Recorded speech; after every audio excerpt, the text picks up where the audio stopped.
Volvemos a esa pregunta casi inicial. ¿Quién narra el infame? ¿Quién narra la infamia? ¿Quién narra a los sujetos, a los hombres, a las sujetas, a las mujeres infames? ¿Mm? ¿Se narra el infame? No, se narra la infamia. No, se narra que es chorro, que es asesino, que es homosexual, que es una bestia salvaje. Los que narran siempre son los mismos enunciadores. Y acá hay un problema de enunciación. ¿Quién habla? ¿Quién narra? Bueno, narran las clases medias urbanas, de ser posible porteñas, ¿no? Es decir, un discurso del poder. Esa es la luz que ilumina esa vida infame. Hay un concepto acá que me gusta, es el concepto de tutela enunciativa, ¿no? Que más o menos medio un invento a tres bandas de un colega argemex cordobés de venido mexicano, que es Mario Ruffer, un gran tipo al que queremos y admiramos muchísimo, y de Ana Clara Curra Mariani, que es una de las ayudantes de la cátedra, ¿no? Esta idea de que sobre los infames, sobre los subalternos, sobre las subalternas en general, subalternidad de todo tipo, de clase, de etnia, de raza, de género, etcétera, se ejerce una especie de tutelaje, ¿no es cierto? Una tutela enunciativa, es decir, no les permitimos acceder a la enunciación, sino que lo que hacemos es hacerlos hablar, dejar que hablen a través nuestro. Una especie de, este es un concepto que está en relación, ¿no? Que es la idea de ventriloquía. ¿Se acuerdan lo que es un ventríloco? Aquel que hace hablar al muñeco. Dice Mario Ruffer, como ustedes pueden estar viendo en este momento, la ventriloquía funcionó y todavía funciona como un elemento crucial en las políticas de izquierda, algo que el movimiento zapatista mexicano intentó plantear desde el inicio. Políticos e intelectuales en sus respectivas funciones hablan los intereses del otro, educan la posición subalterna, domestican el lenguaje de los campesinos en una pretensión de legitimidad política. La argumentación suele ser la de explicar a dónde funciona la ideología, a dónde se tiñe la masa de falsa conciencia, a dónde el subalterno es incapaz de ser coherente con sus propios intereses. Es buena la idea, ¿no? Está muy bien, ¿eh? A ver, hablan a través nuestro, es decir, nuestra voz interpreta la voz subalterna, porque claro, nosotros sabemos lo que necesitan, lo que piensan, lo que saben, lo que quieren, lo que desean, lo que fantasean, somos los mejores intérpretes, por lo tanto, ponemos en escena al subalterno, que lo que habla no es la voz subalterna, es nuestra voz, a través de la ficción de su palabra. De ahí viene, en unos textos que ustedes van a leer en medio del curso, hay un juego, una discusión entre dos de los textos. Por un lado está Michel de Certeau, gran pensador francés, polifuncional, te jugaba de defensa, mediocampista y delantero y hasta te atajaba los goles. Digo, fue psicoanalista, literato, historiador, sociólogo, antropólogo, murió en el 84, si no recuerdo mal, dejó una obra muy interesante de la que vamos a leer algo tanto en relación con las clases teóricas como en relación con los materiales de trabajos prácticos. Y de Sartre tiene un texto fascinante que ustedes tienen disponible, que es bibliografía obligatoria, en el que Michel de Certeau se pregunta si para acceder al conocimiento de lo popular no debemos primero matar lo popular. ¿En qué sentido? En el sentido de que ese objeto vivo y dinámico que es presuntamente la cultura popular debe ser congelado para ser transformado en objeto de conocimiento. Sobre eso él da varios ejemplos que ustedes pueden ver en el texto, del ejemplo que titula el texto, que se llama La belleza del muerto, Nizar. Nizar era un tipo que en medio de la Segunda República, digo bien, la de Napoleón III el imperio, en mediados del siglo XIX, se dedica a coleccionar lo que se llamó la Biblioteca Popular, la Biblioteca Azul, porque eran libros encuadernados en pasta azul francesa, en el antiguo régimen, es decir, anterior a la Revolución Francesa. Unos libritos de mucha difusión. Michel Certeau se pregunta hasta qué punto son populares en una Francia en la cual el 70% de la población es analfabeta, ¿no? A ver, ¿qué es eso de biblioteca popular? Bueno, este tipo Nizar coleccionaba esos libros y decía, bueno, claro, esta es la vieja cultura popular, la cultura popular auténtica. Mientras tanto, como era comisario de policía, se dedicaba a reprimir la producción popular real, que era la producción popular de los obreros sublevados en 1848. Es decir, él mata una cultura popular para decir, esta es la cultura popular. A la otra la persigue, la reprime, la silencia. Y luego dice, desertó, tenemos antes todavía el caso de el abate Gregorio, el abate Grégoire, que en la revolución se dedica a conocer los dialectos regionales, los patois, luego de lo cual la revolución dice, bueno, muy bien, ahora que los conocemos, están prohibidos, porque todo el mundo debe hablar francés, el francés metropolitano de la París burguesa y dominante, aún revolucionaria, de esos años.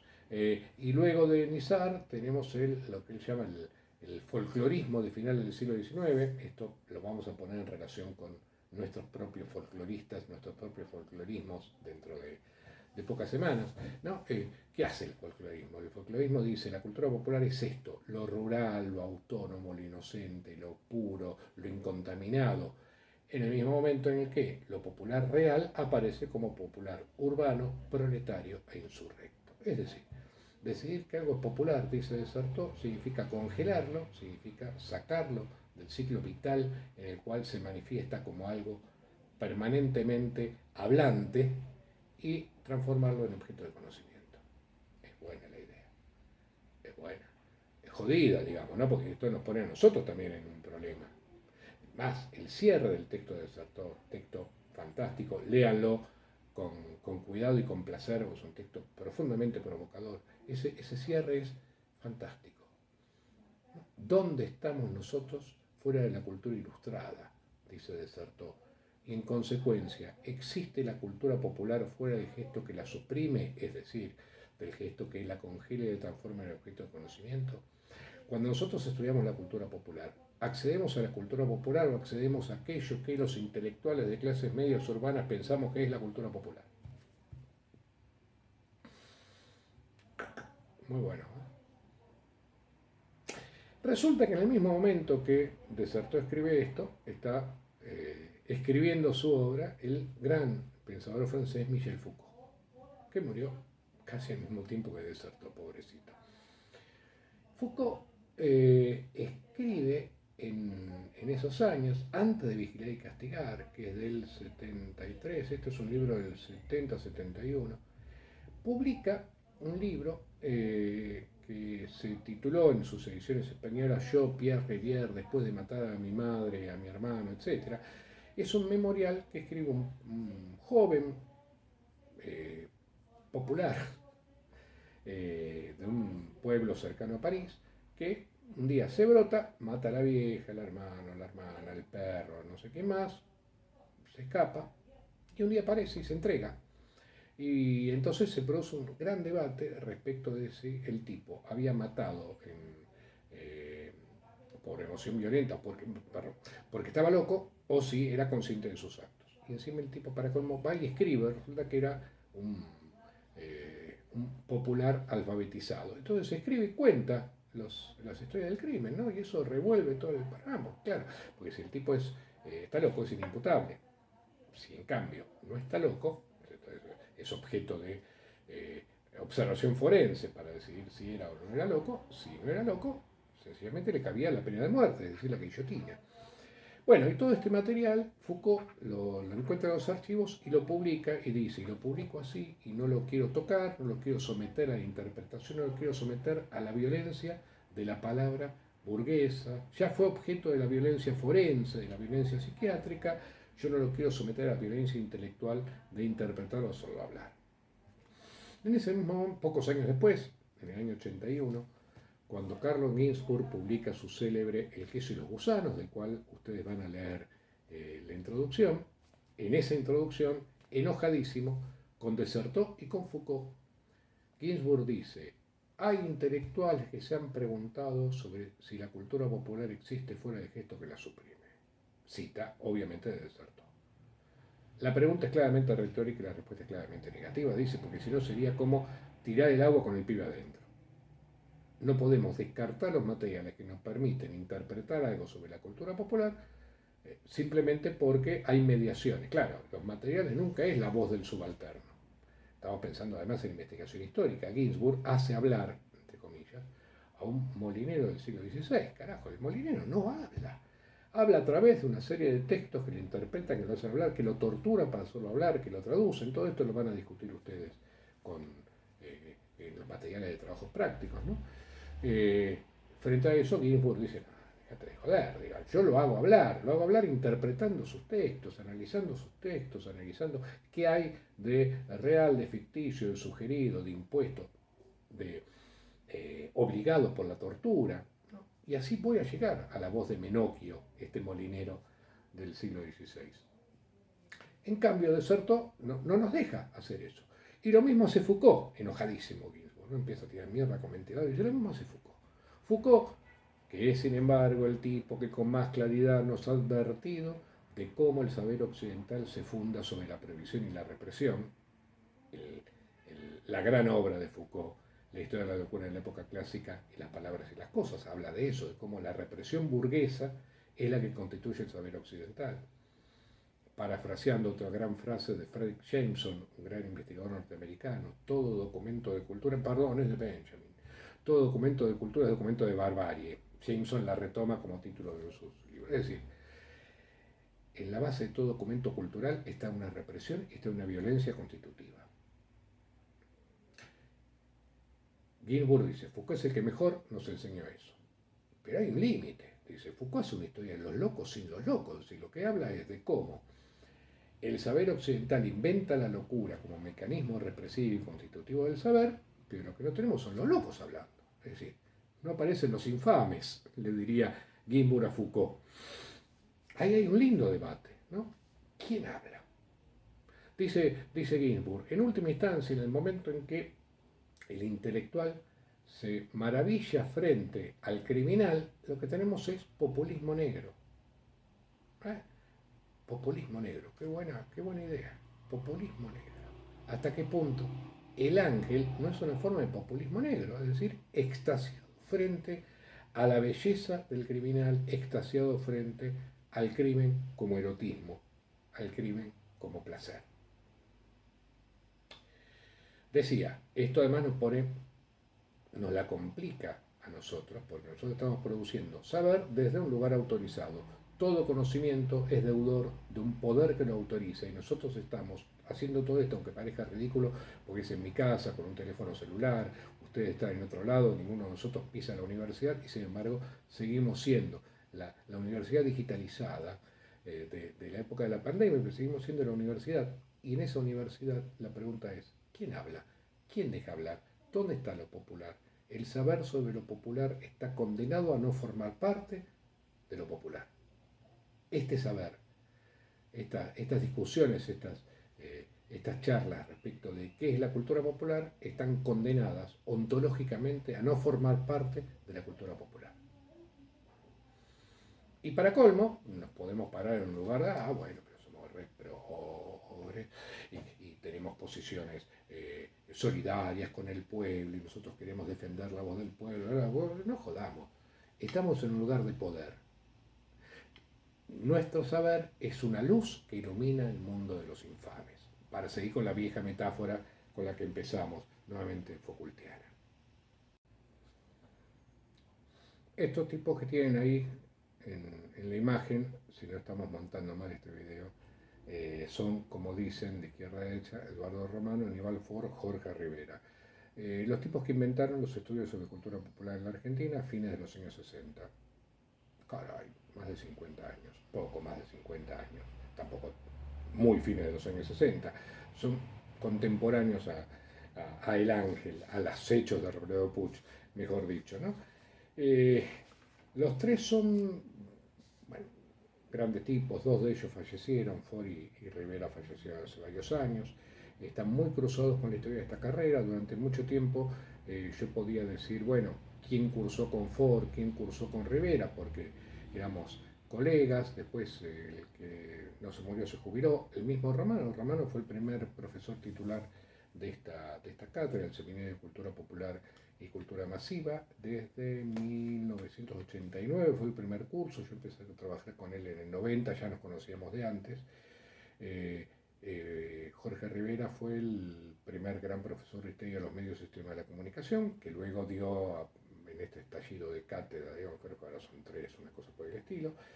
Y Aníbal Ford fue el titular, no el primero, porque había una primera cátedra de Ana María Netol, Schmuckler, Netol, y que luego es la cátedra que está todavía hoy a cargo de Carlito Mangone.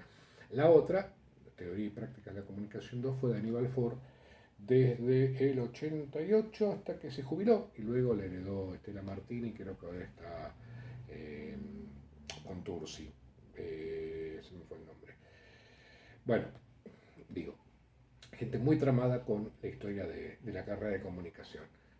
Tipos a los que Beatriz Serro llamaba los viejos populistas. ¿Por qué los viejos populistas? Porque la fundación que hacen ellos de esos estudios sobre cultura popular de la Argentina, como ustedes pueden leer en el texto de la bibliografía que tienen a su disposición, tenía que ver con eso. Eran peronistas, peronistas que necesitaban formular teóricamente las relaciones entre la cultura popular y el peronismo, cosa que el peronismo, los intelectuales peronistas, lo que pasa es que casi no hay intelectuales peronistas contemporáneos al primer peronismo, aparecen todos después, digamos, ¿no? Tratando de entender qué había pasado. El peronismo es una pregunta que organiza la vida intelectual argentina desde 1955 para acá. Y todos ellos, insisto, tratando de entender qué había pasado, por ejemplo, en la relación entre el peronismo y cultura de masas, porque claro, ese es un punto central de la argumentación no peronista o decididamente gorila.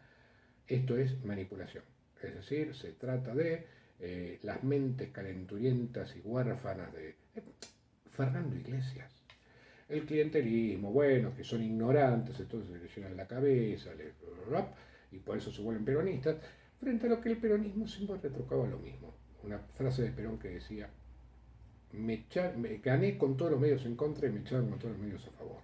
¿No? Con lo que Perón decía, quiero poner en suspenso esta relación automática e instrumental entre medios de comunicación y conciencia política. La argumentación peronista no podía ser, desde ya, que los trabajadores sean peronistas porque les habían llenado la cabeza. No podían sostener eso, entonces tenían que buscar otra respuesta, y esa respuesta la buscaban por el lado de relaciones particulares, peculiares, entre los sectores obreros y los sectores populares y la cultura de masas. Y también con el mundo de la política, también con el mundo de lo cotidiano. Vamos a hablar sobre esto nuevamente con Leonardo Fabio. Por ejemplo, como pueden ver en el texto que están viendo en este momento, una frase de Aníbal Ford, que está citada en el texto que ustedes tienen: estoy negando la posibilidad de lavarle el cerebro al pueblo y con ello no estoy haciendo populismo, aunque soy populista, confesión de parte de relevo de prueba, en los términos en que redefinía ese término ya hace años don Arturo Jaureche, y también en los términos en que lo percibe el proceso era la dictadura, ¿no? Sino volviendo, pensando que se está volviendo a una ancestral reivindicación del hombre común frente a esas concepciones que abierto solapadamente desde el autoritarismo, desde la más fina cultura, lo trataron como bárbaro, ignorante o idiota, como manipulable. Refiriéndose a la verdad de las experiencias, los procesos que subyacen en la cultura de las clases populares, Perón dice, hay que escuchar con humildad. Podríamos decir que Ford, que en este caso Perón le está reprochando a Beatriz Spivak la incapacidad de escuchar con humildad las voces de las clases populares. El populismo, no es una definición, pero primera aproximación al término, el populismo consistiría en escuchar con humildad las voces de las clases populares. Y en esa escucha, ¿qué es lo que encuentra el populismo? Encuentra la cultura popular. Y la cultura popular sería entonces una trama compleja de cosas que exceden el aparato mediático, la cultura de masas, pero que también está dentro de la cultura de masas. Esto es uno de los grandes hallazgos de esto que hemos llamado la Fundación Populista de los estudios sobre la cultura popular. Ford, Rivera y Romano dicen, la cultura popular también está en la cultura de masas, también puede leerse en la cultura de masas, porque la cultura de masas interpreta, captura, reelabora, se hace cargo de matrices. Esta no es una palabra de Ford, Rivera y Romano, es una palabra de Jesús Martín Barbero, como todos ustedes van a ver. Se hace cargo de matrices populares, del sentir, del narrar, del experienciar y del conocer. Interesante. Sobre eso se basa la construcción de estos estudios, esto es, tratar de entender la cultura popular tenía que ver con tratar de entender a estas culturas que tenían relaciones distintas con lo social, lo político, lo económico, con lo cotidiano. Otra cultura de lo cotidiano, otra cultura del saber, en las que el peso de la cultura de masas era muy particular, es decir, se trata de sectores que encuentran en la cultura de masas sus formas de subjetivar, de experienciar su educación sentimental. En el tango, en el melodrama, en el radioteatro, en el cine popular, etcétera, etcétera. Esa es la gran hipótesis de la fundación populista de estos estudios, que, insisto, son nuestra tradición. Dice Jaime Ross, hay tradiciones que están más muertas que un faraón. Esta no, inclusive, bueno, hay un reverdecer populista muy fuerte a partir de la primera década del siglo XXI. Pero bueno, claro, nosotros estamos marcando diferencias respecto de esa tradición, por más que ellos han sido nuestros maestros, digamos, también tenemos unas cuantas diferencias, por ejemplo, respecto de esta perspectiva populista, porque, y aquí otra aproximación o otra definición de la palabra,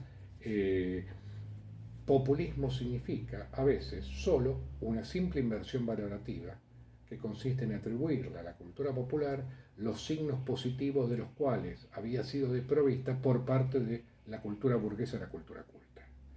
Esto, que es algo que ustedes van a discutir también largamente, es el punto de, llamémoslo así, fundación de algo llamado cultura popular. Alguien que dice, hay algo que hacen ellos, los sectores subalternos, los sectores obreros, los campesinos, las mujeres, los negros, los esclavos, los indios, ellos hacen otra cosa, llamémosla popular. Y de esa forma le asignamos un clivaje, una distinción negativa, peyorativa, es menos, popular es menos que la cultura. Y en esa oposición entonces el populismo marca una inversión valorativa. Lo que era peyorativizado, lo que parecía degradación, pasa a ser positivo y valioso. Lo popular es más valioso que lo oculto.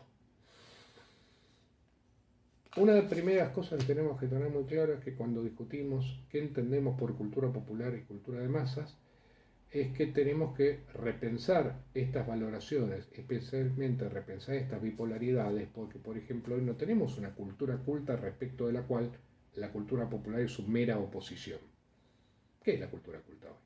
Hoy pareciera que todo el mapa, todo el escenario, lo ocupa y lo organiza la cultura de masas, no la cultura de culta.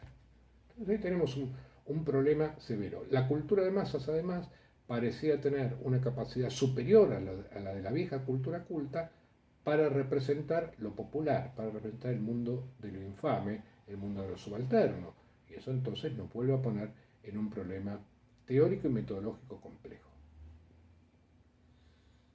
Por otro lado, también metí ya la palabra populismo con, no digo dos definiciones, pero sí dos aproximaciones. Esto es la idea de escuchar al otro, escuchar a las clases populares, por otro lado la idea de la inversión valorativa, y con eso no he terminado, tenemos que meter más definiciones que iremos viendo y discutiendo a lo largo de estas reuniones. Lo que sí es seguro es que descartamos por completo, explícitamente y con toda voluntad, saña y alevosía, las definiciones berretas de populismo. Aquí Fernando Iglesias, Morales Solá y toda esa banda no pueden entrar, ¿no? Esta idea según la cual el mundo hoy está opuesto entre república y populismo, ¿no? Y entonces populismo es todo lo malo. Populismo es negro, es caca, es puto, es lo que se les ocurre. Populismo suena como término malo, peyorativo, el peor insulto que un sujeto puede arrojar a otro. Populista, sos un populista, digo. Evidentemente no es a partir de esos malos usos del concepto con lo que vamos a discutir aquí. Pero creo que ya es un buen momento para cerrar. Fíjense qué agenda, la cantidad de cosas que tenemos que discutir. ¿Quién habla? ¿Quién representa? ¿Hasta qué punto los infames, las clases subalternas, tienen la posibilidad de hacer valer su propia voz? ¿Cómo se las hace funcionar? ¿Quién habla a través de ellos? Es puramente inocuía. Se trata simplemente de un privilegio del poder y del saber por sobre aquellos desprovistos del poder y del saber. Y en última instancia, nuestra propia situación, nuestro propio ejercicio. Este concreto ejercicio de la producción de saber o de la reproducción del saber, o de la puesta en escena, pónganlo como quieran. ¿Qué vamos a saber? ¿Vamos a hablar de lo que es la cultura popular o vamos a hablar de, como dice Desertó, de lo que es para un intelectual blanco de clase media porteña la cultura popular? Pavada de desafío. La seguimos en la próxima.